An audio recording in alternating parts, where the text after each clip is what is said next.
अस्सलाम वालेकुम। अब हम कैरेक्टरिस्टिक्स ऑफ रेट कांस्टेंट लिखेंगे। कैरेक्टरिस्टिक्स ऑफ रेट कांस्टेंट, उसमें क्या है, जो रेट कांस्टेंट है it is a measure of the rate of reaction. ये रेट ऑफ रिएक्शन का मेजरमेंट है। Greater is the value of rate constant, fast is the reaction. Number एक। Number दो, each reaction has a definite value, and each reaction has a definite value of the rate constant at a particular temperature.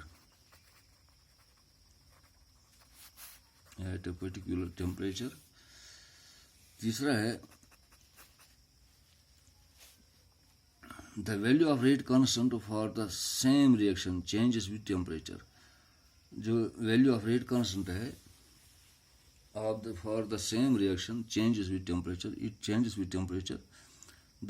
चौथा है, the value of rate constant of A reaction does not depend upon the concentration of the reactants. और पांचवा है, the unit of rate constant depend upon the rate of reaction.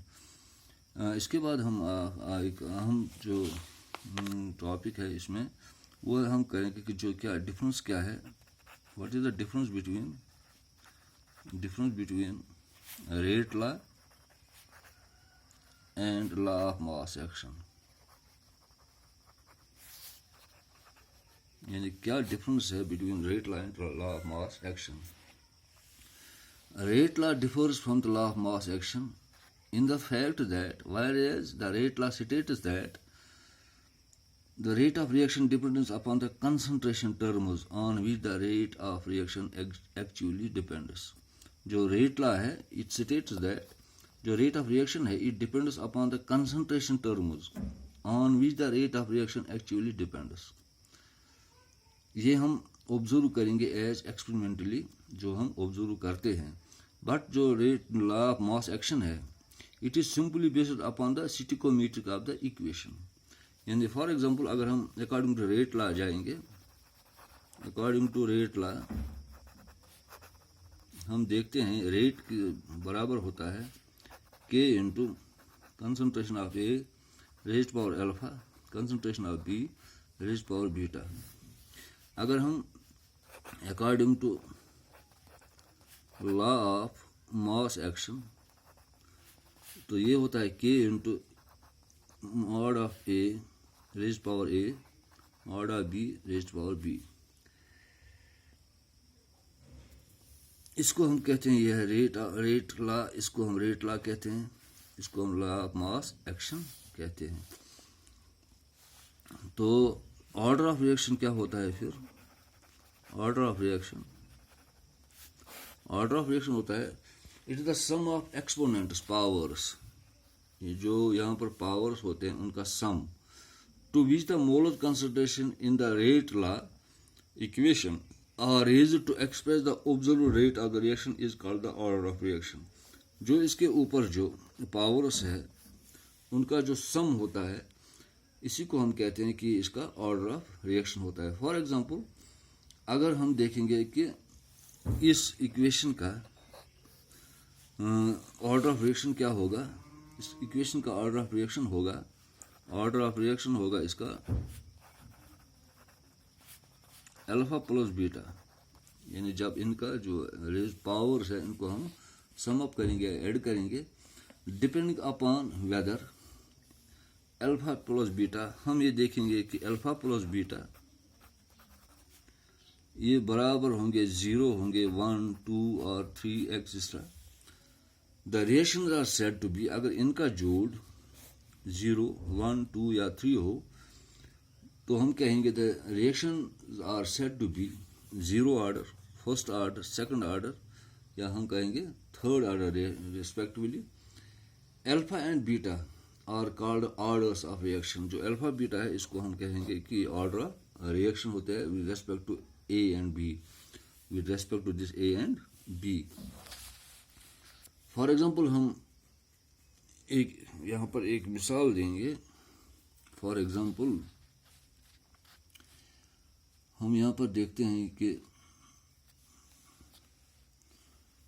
N2O5 gives 4NO2 plus O2। अगर हम experimentally इसको देखेंगे, यहाँ पर इसको हम बैलेंस करेंगे। अगर एक्सपेरिमेंटली हम इसका देखेंगे तो हम क्या देखते हैं, रेट ऑफ रिएक्शन क्या होगा। रेट ऑफ रिएक्शन ये होगा, rate of reaction is directly proportional to concentration of N2O5,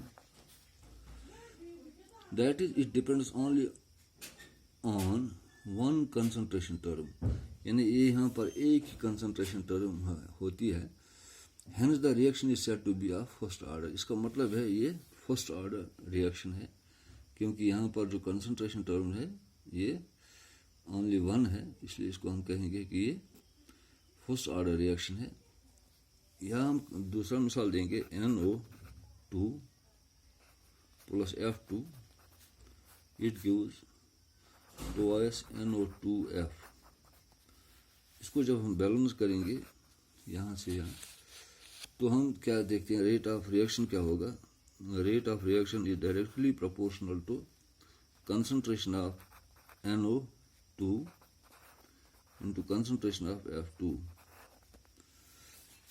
that it depends on one concentration term of NO and one concentration term of F2, hence the order of reaction is 2। इसका मतलब है इसका order of reaction जो है वो 2 है, that is it is the reaction of the second order, यानी हम कहेंगे कि ये सेकंड ऑर्डर रिएक्शन है। सिमिलरली अगर हम और देखेंगे कि H2 plus Cl2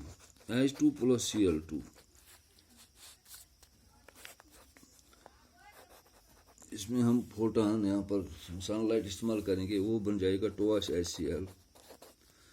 इसमें क्या है, experimentally it is found that the reaction is independent of the concentration of H2 and Cl2, यानी यहाँ पर जो ये independent of the concentration of H2 and इसका रेट ऑफ रिएक्शन है वो independent of the concentration of H2 and Cl2, hence it is the zero order reaction। evidently for such reaction rate is equal to K। इसका मतलब है rate यहाँ पर K के बराबर होगा, रेट जो होगा वो K के बराबर होगा।